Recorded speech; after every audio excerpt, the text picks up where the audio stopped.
Students, let's start with a new topic, density of state in 3 dimensions for phenones. हम last time हमने जो किया था that is density of states in 1 dimension for phenones. सो हम सबसे पहले हमने phenones के बारे में स्टडी किया था. phenones क्या होता है, then we have studied about the density of state in 1 dimension for phenones. phenones क्या है हमारे पास, it's simply a quanta of lattice vibrational energy. Means ये सिंपली एक क्वांटम है lattice vibrational energy.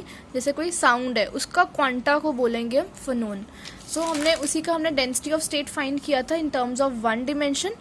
Now we will do it for the 3 dimensions, right. So हम क्या करेंगे, यहाँ पे बाउंड्री वैल्यू प्रॉब्लम कंसीडर करेंगे 3 dimensional box of length L. Means हम किसकी वाइब्रेशंस कंसीडर करेंगे, 3 dimensional box.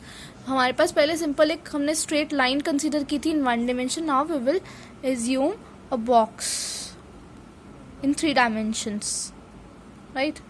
So this is our box in 3 dimensions. So ऐसे कई सारे primitive cells होंगे आपके पास, और this is x, this will be y and this is z.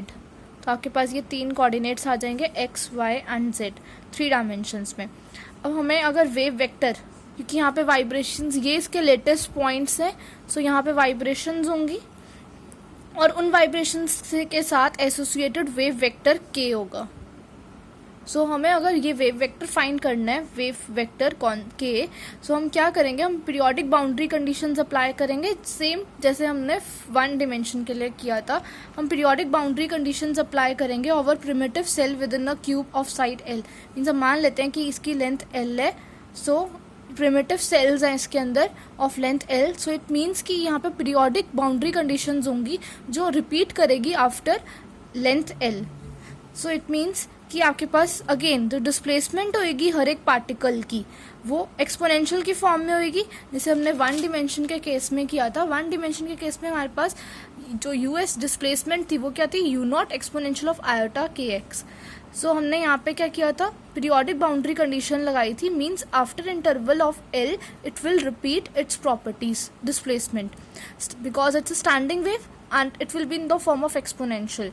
So exponential of iota kx is equal to exponential of iota kx plus l using periodic boundary conditions. In 3 dimension what will happen, आपके पास x की जगह क्या आ जाएगा, x y z, and k की जगह क्या आ जाएगा, kx ky and kz.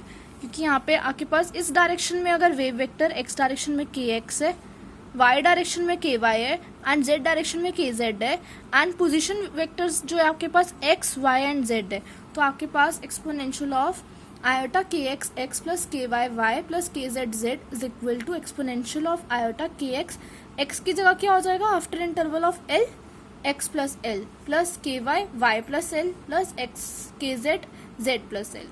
सो जब हम इसको सॉल्व करेंगे जैसे हमने लास्ट टाइम 1 dimension के लिए किया था, अगेन इसको सिंपली हमने मल्टीप्लाई करके ये वाला कैंसिल हो जाएगा factor, then you will get exponential of iota k l is equal to 1.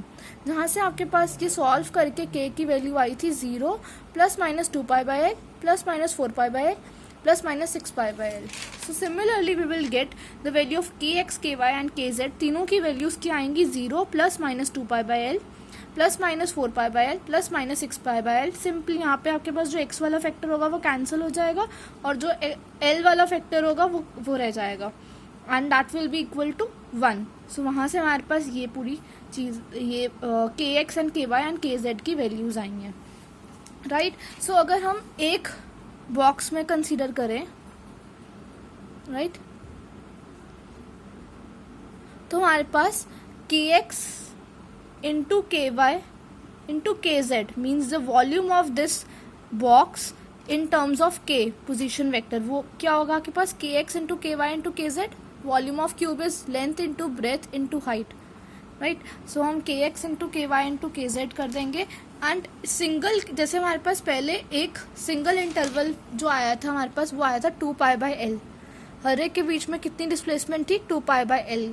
Means 1 state में 2 पाई बाई एल लेंथ थी. सिमिलरली यहाँ पे लेंथ की जगह क्या आ जाएगी, volume, and that volume will be 2 pi by L की cube because kx is also 2 pi by l for one state ky is also 2 pi by l and kz is also 2 pi by l. तो जो whole volume होगी इस cube की वो क्या होगी 2 pi by l cube, because this is in 3D and that will be in 1D. सो जो volume आएगी कॉरेस्पॉन्डिंग टू वन स्टेट वो आएगी 2 pi by l. यहाँ वहाँ पे लेंथ था, यहाँ वॉल्यूम आ जाएगा, और स्टेट वन स्टेट में वहाँ पे 2 pi by l था, यहाँ पे 2 pi by l क्यूब आ जाएगा. सो इट मीन्स कि one state 2 pi by l cube volume में नंबर ऑफ स्टेट्स कितनी है 1 state. So you have to find the number of states. So अगर हम देखें per unit volume means one volume में कितनी होगी, पर यूनिट वॉल्यूम में वन वॉल्यूम में कितनी नंबर ऑफ स्टेट्स होंगी, क्योंकि आपको नंबर ऑफ स्टेट्स फाइंड करनी है per unit volume, because you have to find the density of state. So आपके पास कितनी आ जाएगी 1/2 pi by l cube. So ये आपके पास पर यूनिट वॉल्यूम में नंबर ऑफ स्टेट्स आ जाएंगी 2 pi by l cube. Means l cube reciprocal हो जाएगा, l क्यूब ऊपर आ जाएगा एंड 2 pi की क्यूब नीचे आ जाएगा. So you will get number of states per unit volume is equal to l by 2 pi by cube. अब ये हमारे पास यूनिटरी मेथड लगा के वन वॉल्यूम आई है, मीन्स नंबर वन वॉल्यूम में कितनी नंबर ऑफ स्टेट्स है वो फाइंड आउट की है हमने, राइट. सो आपके पास number of states in volume 4 pi by 3 pi k cube में क्या होगी, मीन्स के स्फीयर में, क्योंकि आपके पास यहाँ पे कोई ना कोई के स्फीयर होगा, पोजीशन वेक्टर के होगा. आपने वन वॉल्यूम में नंबर ऑफ स्टेट्स फाइंड कर ली है, अब आपने के स्फीयर में नंबर ऑफ स्टेट्स फाइंड करनी है. तो के स्फीयर यहाँ पे एक पूरा 3D में के स्फीयर होगा. सो अगर वन वॉल्यूम में इतनी नंबर ऑफ स्टेट्स हैं तो 4/3 pi k क्यूब में कितनी नंबर ऑफ स्टेट्स होंगी, तो it means this multiply by this 4/3 pi k cube हो जाएगा.